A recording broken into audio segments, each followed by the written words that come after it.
die groot lekkerte om vanoggend met jou 'n gelykenis te lees uit Matteus uit, die gelykenis van die muntstukke. Dit is in Matteus 25, so jy kan as jy wil solank jou Bybel oopmaak daarso. Hoe dit gebeur het dat ek op hierdie gelykenis beland het, ons is besig met die Bybelskool die afgelope paar weke met die Matteus Evangelie. Ons het eintlik so pas in die leesrooster begin met 1 Samuel, maar tot en met verlede week het ons nog in Matteus geboer. En soms so in my persoonlike stilte tyd, soos wat ek die leesrooster volg, beland ek toe die spesifieke dag by Matteus 25. En die spesifieke gelykenis het eintlik 'n klomp assosiasies sommer by my opgeroep van my kinderjare, hoe ek blootstelling ook gehad het aan hierdie gelykenis en 'n klomp assosiasies wat dit by 'n mens losmaak.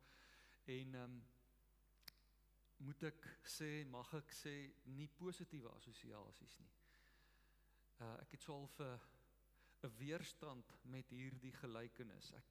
Dalk omdat ek nog nooit oor hom gepreek het nie, nog nooit heeltemal om 'n lekker greep op hom gehad het nie, en ek het my mikpunt gemaak om toe bietjie oor dit te gaan lees, en dit was vir my so verrykend geweest, dit was vir my so lekker geweest, dat ek besluit het, ek moet dit met jou deel vandag. So ek gelees graag saam met jou uit Matteus 25 vanaf vers 14. So Jesus sê hierso, want dit is net soos 'n man wat op reis gaan en sy slawe roep en sy besittings aan hulle toevertrou. Vir een het hy 5 talent gegee en vir 'n ander een 2 en vir nog 'n ander een 1. Elkeen volgens sy eie vermoë. En daarop het hy vertrek. Onmiddellik het die man wat die 5 talent ontvang het, daarmee gaan woeker en 'n wins van nog 5 gemaak. En net so het die man met nog 2 ook wins gemaak. Maar die man wat 1 ontvang het 'n gat in die grond gaan grawe en sy eienaar se geld weggesteek. Na 'n lang tyd kom die eienaar van daardie slaaf terug en eis rekenskap van hulle. Die man wat die 5 talent ontvang het gekom en nog 5 gebring, en hy sê toe, meneer, u het my 5 talent gegee, en kyk, ek het 'n wins van nog 5 gemaak. Die eienaar het vir hom gesê, mooi so, goeie en getroue slaaf. Oor min was jy getrou, oor baie sal ek jou aanstel. Deel in jou eienaar se vreugde. Die man met die 2 talent het toe gekom en gesê, meneer, 2 talent het u vir my gegee, en kyk, ek het 'n wins van nog 2 talent gemaak. Sy eienaar het vir hom gesê, mooi so, goeie en getroue slaaf. Oor min was jy getrou, oor baie sal ek jou aanstel. Deel in jou eienaar se vreugde. Die man wat die 1 talent ontvang het ook gekom en gesê, meneer, ek ken u. U is 'n hardvogtige man wat maai waar hy nie gesaai het nie, en wat oes waar hy nie saad uitgestrooi het nie. En omdat ek bang was, het ek u talent in die grond gaan wegsteek. Hier is wat aan u behoort. Maar sy eienaar het antwoord hom, jou slegte en lui slaaf. Jy het geweet dat ek maai waar ek nie gesaai het nie, en oes waar ek nie saad uitgestrooi het nie. En daarom moes jy my geld by die bankiers belê het, en met my terugkeer sou ek wat myne is, met rente teruggekry het. Vat dan die talent by hom en gee dit vir die een wat 10 talent gekry het. Want aan elkeen wat het, sal gegee word, en hy wat oorvloed het, want aan elkeen wat het, sal gegee word, en hy sal oorvloed hê, maar wie nie het nie, van hom sal ook wat hy het, weggeneem word. En gooi die nuttelose slaaf in die duisternis daar buite. Daar sal daar 'n geween en 'n geknars van tande wees. Ja, hierdie gelykenis maak soveel emosies by my wakker.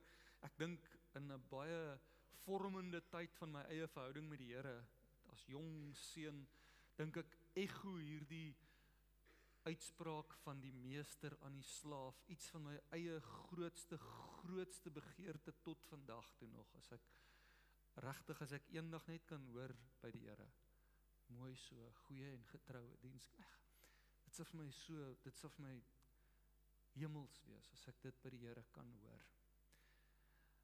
Wat sou jy sê, is die betekenis egter van hierdie verhaal? As jy hierdie gelykenis in jou eie woorde moes opsom, wat dink jy probeer Jesus kommunikeer deur hierdie gelykenis? Want ek dink ons mis die punt. Ek wil as ware die gelykenis wat ons hier lees, hier neersit en bietjie saam met jou nadink oor hierdie gelykenis. Dieper daaroor nadink. Want ek dink ons verstaan dit heeltemal verkeerd. Miskien sou jy sê, hierdie gelykenis, miskien is jou eerste gedagte, kom ons sê dat God 'n opbrengs soek op die genadegawes wat hy vir jou gee. Klink dit min of meer reg wat jy dink waaroor hierdie gelykenis gaan? Kom ek sê wat my pla, as 'n paar goeters wat my hinder binne in hierdie gelykenis. Een daarvan is dat ek heeltemal te veel keer hierdie gelykenis al gehoor het by prysuitdeling aande, terwyl hierdie talente niks te maak het met talente nie. Jy sou die sprong kon maak en uiteindelik kan kom dat dit ook te maak het met talente, maar dit is nie hierdie talent waarvan hier gepraat word in hierdie gelykenis is gelyk aan die talente waarmee jy gebore word nie. So dis die eerste ding wat my pla, dis nie so ernstig nie, maar die punt is hierdie talent waarvan hier gepraat word, dis 'n term, 'n Griekse term, talenton, wat 'n geldeenheid is in die antieke tyd. En rondom die eerste eeu van waarin Jesus geleef het, in daardie tydvak was 1 talent gelyk aan 6000 denarius, 6000 denarii, en 1 denarius is 1 dag se werk. So dit is 'n astronomiese bedrag geld wat hierdie meester vir sy slawe gee om te bestuur.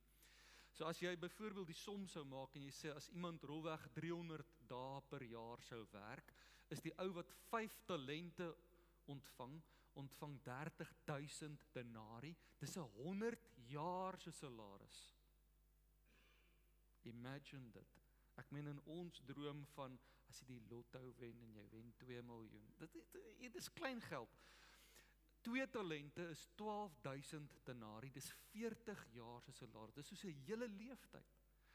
En die 1 talent, dis 6.000 denarii, dit is 20 jaar se salaris. So dis ook nie min wat die ou wat 1 talent kry, dis glad nie min nie, dis 20 jaar se salaris. So, eerstens, dit gaan nie net primêr hier oor talente, dit gaan eintlik, dit gaan oor veel meer, nee, dit is hier 'n stylfiguur wat genoem word 'n hiperbool wat Jesus gebruik binne in hierdie gelykenis. 'n Hiperbool is 'n soort oordrywing. Nou, en dikwels as ons hoor dat daar van oordrywing gebruik gemaak word of 'n hiperbool van gebruik gemaak word, dan ontspan jy, dan dink jy, okay, nee, goed, so ek hoef hom nie ernstig op te neem nie. Maar dis juist die teenoorgestelde wat die bedoeling van 'n hiperbool is. 'n Hiperbool bedoel nie, okay, jy hoef my nie ernstig op te neem nie, want dit is beeldspraak. Die hiperbool probeer juist 'n punt maak, hy oordryf 'n punt om juist ietsie tuis te bring. So Jesus maak 'n skep 'n oordrewe verhaal van iemand wat oordrewe baie geld bemaak aan 3 slawe. En die punt is, dit is geweldige groot gawe wat hierdie persoon aan hulle bestuur oorlaat. Geweldig groot. Dink is die eerste ding wat my pla, maar dit is 'n klein dingetjie, is dat ons lees dit altyd by prysuitdelings en dit het eintlik baie min te maak met talente. Die ernstiger probleem vir my van hierdie verhaal wat my pla, is dit klink asof jy jou verlossing met werke moet verdien.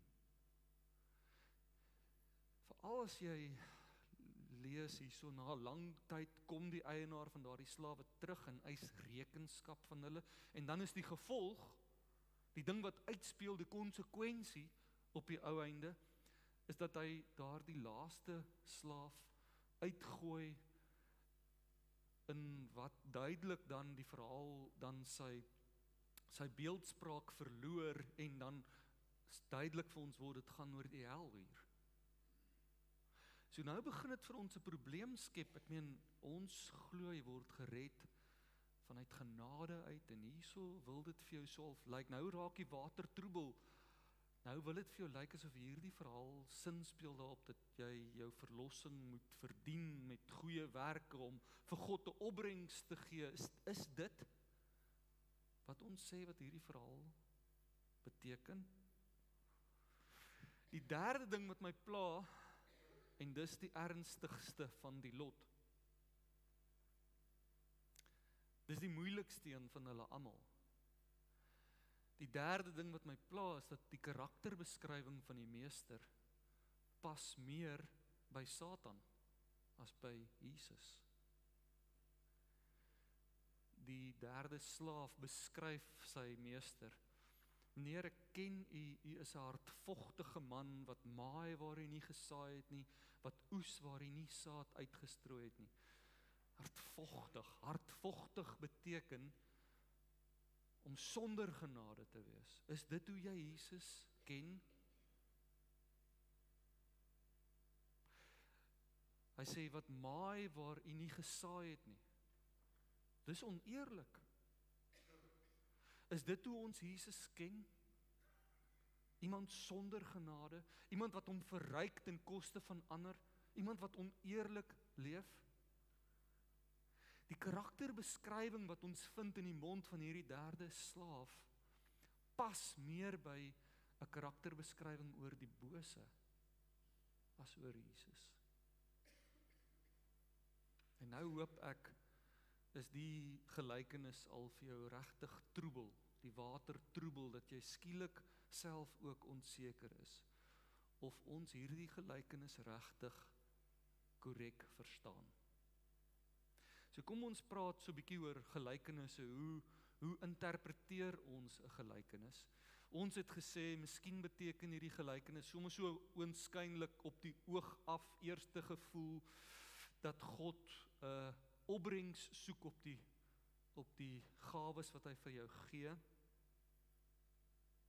en dan met die wete, dit loop uit op 'n reeks gevare, dat jy, as jy dit verkeerd verwoord, kom dit neer op verdienste van verlossing deur werke ensovoorts. Maar hoe mense gelykenis interpreteer, is dat dikwels het 'n gelykenis meervoudige fokus. Hy sê met ander woorde meer as een ding. So om jou 'n baie klassieke voorbeeld te vat, is byvoorbeeld die gelykenis van die verlore seun. As ons die gelykenis van die verlore seun sou vat, en ek vra vir jou, wat beteken die gelykenis? Wat is die boodskap hiervan? Dan gaan jy sê, wel, dit gaan oor hoe die verlore seun tot inkeer kom en weer aanvaar word by die Vader. Dis met die eerste luister, met die eerste oogopslag, die oënskynlike betekenis. Maar man, net soos wat 'n goeie fliek is.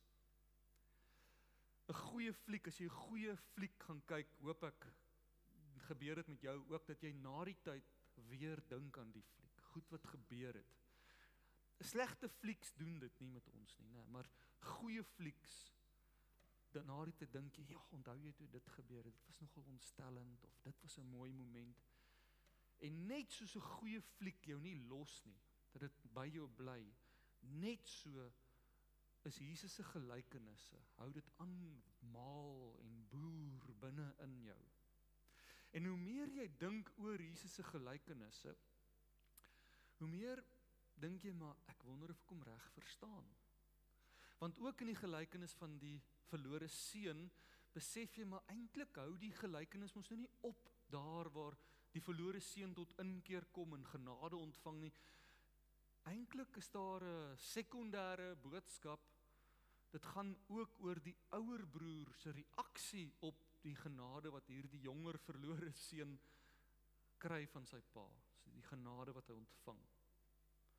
En as jy nog langer dink oor hierdie gelykenis, dan kom jy agter, maar wag 'n bietjie man, Jesus vertel hierdie gelykenis van die verlore seun aan die fariseërs, die skrifgeleerdes, en hy mik dit op hulle, met ander woorde, dit lyk eerder of hierdie reaksie van die ouer broer op die genade wat die jonger broer ontvang, of dit eintlik die primêre boodskap, ons moet hom eintlik omgooi, dis eintlik waaroor die gelykenis van die verlore seun gaan, is hoe die ouer broer reageer op die jonger broer se genade wat hy ontvang. En die sekondêre boodskap is eintlik dat dit gaan oor hoe 'n verlore kind weer genade ontvang. So 'n goeie gelykenis los jou nie, soos Jesus dit los jou nie. En gevolglik as ons nou ook weer eens vir onsself afvra, wat's die oënskynlike betekenis hiervan, sal hy dalk om ook so kan sê, okay, hy fokus ook in hierdie vergelykenis nie op een ding nie, daar's twee stelle slawe. Dis asof die gelykenis vir jou sê, moenie soos die een wees nie, wees soos die ander.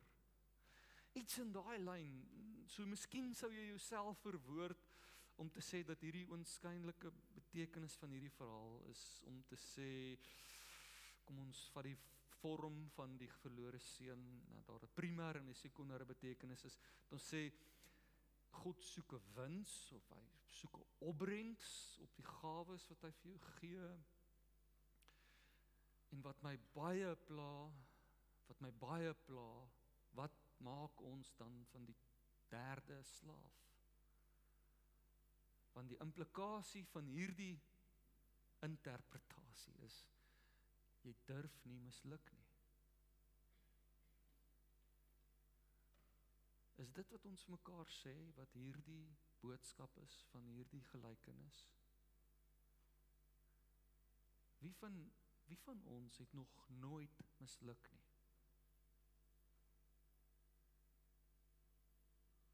Wie van ons lewer volmaakte opbrengs op al die gawes wat die Here vir ons gee? Wie van ons is gemaklik om Jesus dan te beskou as 'n hardvogtige meester, wat oneerlik is en wat homself verryk ten koste van ander? Is jy gemaklik met daai interpretasie van die gelykenis, soos wat ons vir mekaar dit gesê het? Want ek is nie. Ek dink nie ons verstaan hierdie gelykenis reg nie. So ek hou aan boer binne in hierdie gelykenis, dit los my nie, en hoe meer ek oplees oor dit, lyk dit vir my, daar's 4 woorde wat ek vanoggend met jou moet deel, binne in hierdie gelykenis, wat die betekenis vir my in 'n totaal ander rigting stuur, en die betekenis van hierdie gelykenis vir my ontsluit. En die eerste ene is die woord want, of verder, afhangend van of jy die 2020 vertaling op jou skoot het, of die 2023 vertaling. Die ander woord is die woord onmiddellik, of dadelik, ook afhangend van die vertaling op jou skoot. En dan die woord poneros, ek gaan hom nou verduidelik, en dan die woord bang in vers 25. So kom ek verduidelik vir jou, hoe stuur hierdie 4 woorde die betekenis van hierdie gelykenis in 'n totaal ander rigting in. Maar nou werk ons met die teks, ons verdiep ons met wat Jesus regtig gesê het. Die een ding is, die woord want of verder plaas die gelykenis in 'n groter konteks. So, ons lees byvoorbeeld dan nou in vers 14, in die 2020 vertaling staan daar, want dit is net soos 'n man wat op reis gaan. Nou, niemand begin 'n storie so nie. Nou, want beteken, dit sluit aan by iets anderste. Stem jy saam? In die 83 vertaling, as dit die vertaling op jou skoot is, staan daar, verder het Jesus gesê, met ander woorde, dit sluit aan by iets anderste. So, by wat sluit dit aan? Hierdie gelykenis, het ons gesê, staan in Matteus 25, vers 14 tot 30. So die gedeelte net voor hom, by wie hy dan baie duidelik aansluit, handel oor die gelykenis van die 10 meisies met die lampolie, wat nie gereed was toe die bruidegom kom nie. So dit gaan oor hoe jy leef in hierdie eindtyd. En die verhaal net na hom handel ook oor hierdie eindtyd. Dit gaan oor die laaste oor Jesus se profetiese rede. So die groter konteks sê vir ons, dit handel oor hoe ons leef, of oor hoe ons coram Deo leef. Dis coram Deo is so pragtige uitdrukking vir my. Dit is so Latynse uitdrukking wat sê coram Deo, om voor die aangesig van die Here. Dat nou hier waar ek en jy sit, leef ons voor die aangesig van die Here. Hy kyk na ons, hy hou ons dop. En hierdie hoofstuk handel oor hoe ons in hierdie eindtyd leef voor die aangesig van die Here, voordat hy weer kom. So is baie relevant, en dit is waar ek en jy onsself nou bevind. Dis waar ons nou bevind. Ons leef voor die aangesig van die Here, voordat hy weer kom. Die verhaal, die gelykenis bevestig dit ook verder. Daar's ander merkers binne die gelykenis ook.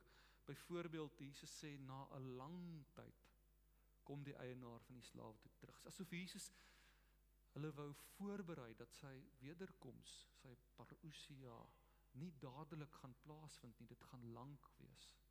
So hierdie is baie relevant vir my en vir jou, dit het te maak op my en jou lewe hier en nou. So dis die eerste ding, die konteks gaan oor coram Deo, hoe ek en jy leef voor die aangesig van die Here. Ek dink die ander woord dan wat ek jou aandag op wil fokus is onmiddellik of dadelik, want dit verklap vir ons die gesindheid van die slawe. Daar staan, daarop het hy vertrek, en onmiddellik het die man wat die 5 talent ontvang het daarmee gaan woeker. En net so, ook onmiddellik, het die man met 2 ook gaan wins maak. So met ander woorde, hierdie onmiddellik verklap aan ons ietsie van die diensknegte se getrouheid, hulle gehoorsaamheid aan die opdrag van hulle meester. Selfs, mag ek sê, die gretigheid waarmee hulle aan die werk spring. Nie met lang gesigte nie, maar die gretigheid. Dit sê vir ons met ander woorde oor 'n baie belangrike gesindheid wat Jesus soek by getroue diensknegte. Dink die derde woord wat ek sal wil uitlig is die woord poneros, want dit is die handel oor die skuldigbevinding deur die Here. Nadat die meester dan nou terugkom en rekenskap eis by sy slawe, dan antwoord hy, en hy hoor dan by hierdie ene, hy het hom net in 'n gat gaan wegsteek, dan sê die eienaar vir hom, jou slegte en lui slaaf. En sleg dink ons is net soos 'n sinoniem vir lui. Ongelukkig in Afrikaans dink ons hierdie woord slegte is net soos 'n dubbele sinoniem. Dis nou regtig 'n lui slaaf gewees, maar dis 'n baie harder skuldigbevinding as net om te sê hierdie slaaf is lui. Hierdie woord sleg is die woord poneros wat boos beteken. So in Afrikaans word dit vertaal met sleg, maar jy sou hom ook kon vertaal met boos. In ander vertalings, soos in ander Engelse vertalings, vertaal hulle hom as evil of wicked. En dit verklap aan ons iets anders is besig om hier te gebeur. Hierdie persoon is nie, dit gaan nie hier oor dat primêr oor daar nie 'n opbrengs is, omdat die persoon lui was, en dat dit is wat die meester ontstel nie, hier is iets boos aan die gang. Hier is iets prinsipieel verkeerd. Het gaan nie oor luiheid nie. Iets baie ernstiger is verkeerd. En wat is dit? En dit lyk vir my, die sleutel lê in die woord bang. Want dit som die gesindheid van die ontroue dienskneg op. Wanneer daar rekenskap gevra word, sê die ontroue dienskneg, omdat ek bang was, het ek u talent in die grond gaan wegsteek. En dan gaan hy voort en hy sê, want ek ken u is hardvogtig en. Maar omdat ek bang was. En dis hier waar die ontknoping van die gelykenis plaasvind. Jesus is besig om in hierdie gelykenis nie te sê God soek 'n opbrengs primêr nie. Primêr gaan dit in hierdie gelykenis daaroor dat Jesus 'n vreesgebaseerde godsdiens uitdaag. Hy het dit teen 'n vreesgebaseerde godsdiens.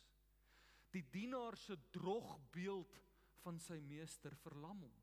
Die dienaar het 'n totale wanvoorstelling van die karakter van hoe hierdie meester van hom is. En omdat hy so drogbeeld het, so wanvoorstelling het, verlam dit hierdie dienaar. Dat hierdie dienaar nie in geloof kan leef en sy roeping kan uitleef nie. En gevolglik weerspieël hierdie gelykenis Jesus se konsekwente lering dat geloof en gehoorsaamheid moet uit liefde en vertroue en genade kom, nie uit 'n verwronge siening van God as 'n wrede tiran nie. So die groot ontknoping vir my hier, vriende, is dat dit gaan oor 'n vreesgebaseerde godsdiens waarteen Jesus is. En dit is wat die derde slaaf verlam, en dit is hoekom Jesus vir hom sê, jou bose dienskneg, jou wicked, jou evil dienskneg. So aanvanklik het ons gesê hierdie boodskap gaan oor soos God soek 'n wins en jy durf nie misluk nie. Ek dink dit gaan oor iets heeltemal anderste. Met 'n dieper lees sou ek sê dat Jesus waarsku teen 'n vreesgebaseerde godsdiens. En die vraag is dan nou, wat is 'n vreesgebaseerde godsdiens? Miskien is jy self onbekend met hierdie term, wat beteken dit? 'n Vreesgebaseerde godsdiens verwys na 'n wêreldbeskouing waar vrees, en veral 'n vrees vir goddelike straf of verwerping of die hel, die primêre motiveerder vir gehoorsaamheid of godsdienstige praktyk is. En in plaas daarvan om gemotiveer te word deur liefde vir God, is die fokus dikwels op skuldgevoelens en veroordeling, verwerping of die vermyding van God se toorn. Nou dit beteken, ek baie keer as mens hieroor praat, dan is die eerste reaksie, maar die Bybel sê dan dat ons moet vrees hê vir die Here. Baie, en veral ons ouer lidmate is baie lief om dit te sê, maar daai vrees van die Here beteken ontzag, respek vir die Here. En hierdie twee goeders, dit sluit nie mekaar uit nie. Nou, so jy kan ontzag vir die Here hê. Jy kan respek vir die Here hê. Jy kan in die ou taal in die vrese van die Here leef sonder om vir hom bang te wees.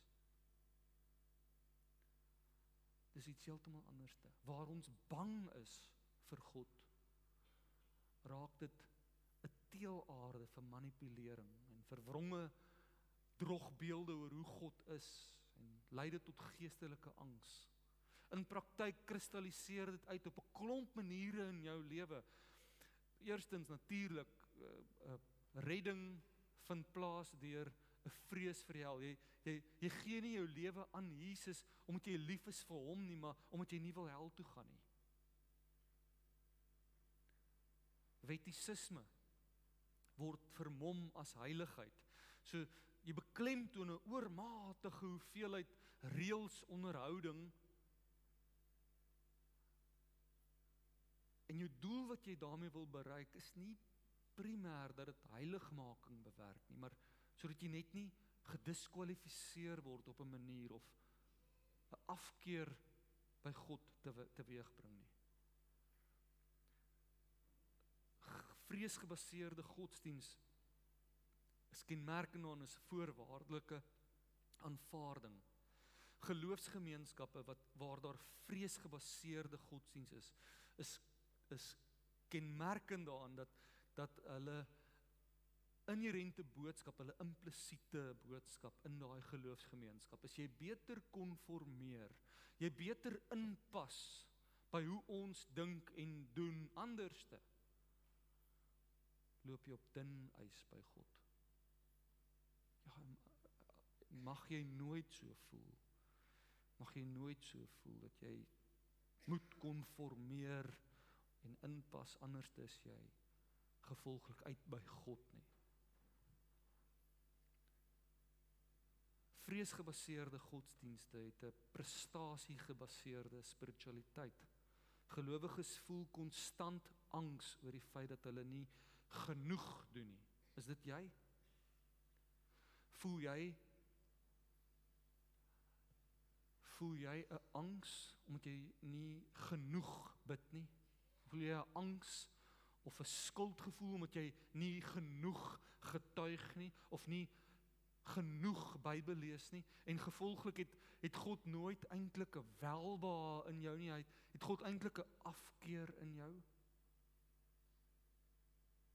Voel jy partykeer so? Indien wel, dan is daar die saadjies van besoedeling, van 'n vreesgebaseerde godsdiens in my en jou lewe. Kenmerkend aan 'n vreesgebaseerde godsdiens is dat God as 'n harde regter voorgehou word, nie 'n liefdevolle Vader nie. God is eintlik kwaai, hy's wraaksugtig en daarop uit om sonde te straf. Hardvogtig, in die woorde van die derde slaaf. Teenoor hoe Jesus eintlik is, dat hy herstel wil bring, vergifnis wil bring, vol liefde wil bring.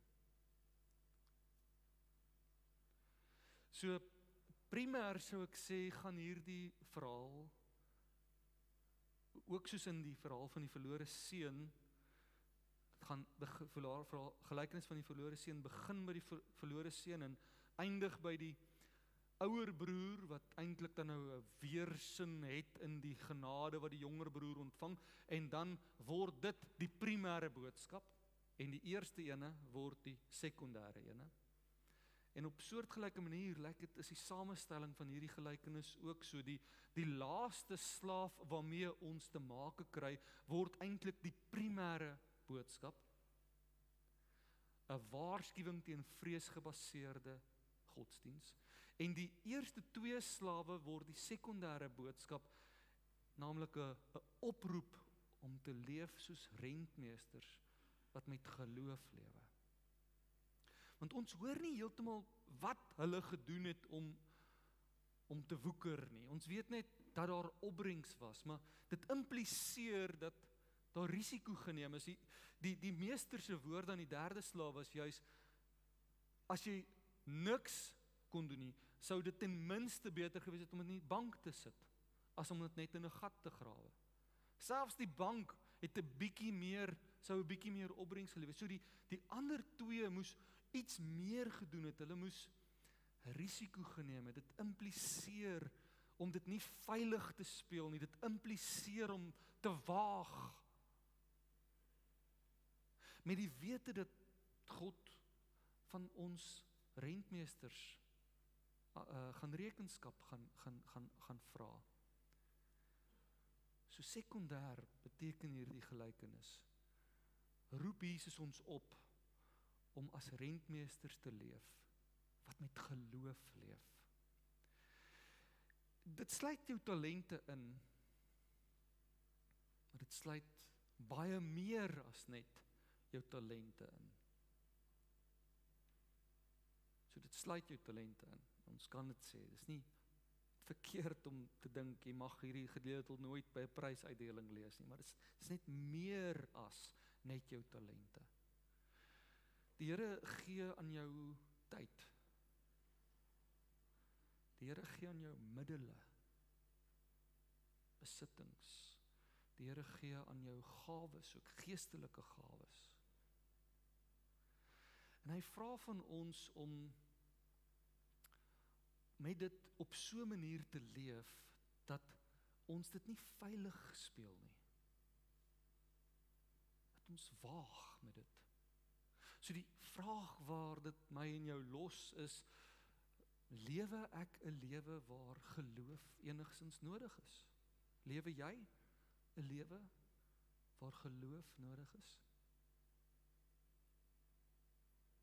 Ek dink ons sal almal kan sê ons lewe in 'n wêreld waar geloof nodig is. Daar's oor genoeg goed wat ons bekommerd maak. Maar dit gaan altyd oor ons eie selfonderhoud, nie waar nie? Terwyl ek dink hierdie verhaal fokus op God se koninkryk. Met ander woorde, ek wil het verder die vraag ontwikkel, wentel al my geloof altyd om my eie selfonderhoud, of is daar plekke waar ek en jy ook die Here vertrou dat hy my vir iets in sy koninkryk sal gebruik? Of speel ons dit altyd veilig? Ons kan nie God behaag sonder geloof nie. Dis die boodskap van Hebreërs. Ons kan nie God behaag sonder geloof nie. En waar hierdie gelykenis ons dan aan die een kant waarsku teen 'n vreesgebaseerde godsdiens, met 'n oordrewe, verwronge beeld van God as streng, lelike, kwaai regter, roep hierdie verhaal ons tog op om uit dankbaarheid te leef, want ons weet, dis ons Pa. Hy gaan nie vir ons kwaad wees indien ons sou misluk nie. Dis die boodskap van hierdie verhaal is nie, jy durf nie misluk nie. Ons mag misluk. So is daar kere wat ons waag, die Here vertrou vir iets, om in iemand se lewe op 'n manier 'n verskil te maak, maar ek voel so uit my plek uit dalk om dit te doen, of hierdie waagkans te neem, om hierdie gebed te bid, of om hierdie woord van wysheid of kennis te deel met hierdie persoon, of speel ek dit altyd veilig?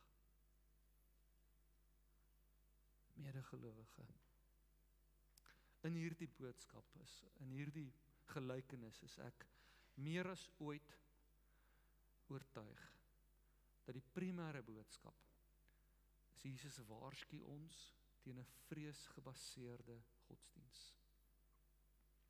En hy roep ons op om te leef soos rentmeesters wat met geloof lewe.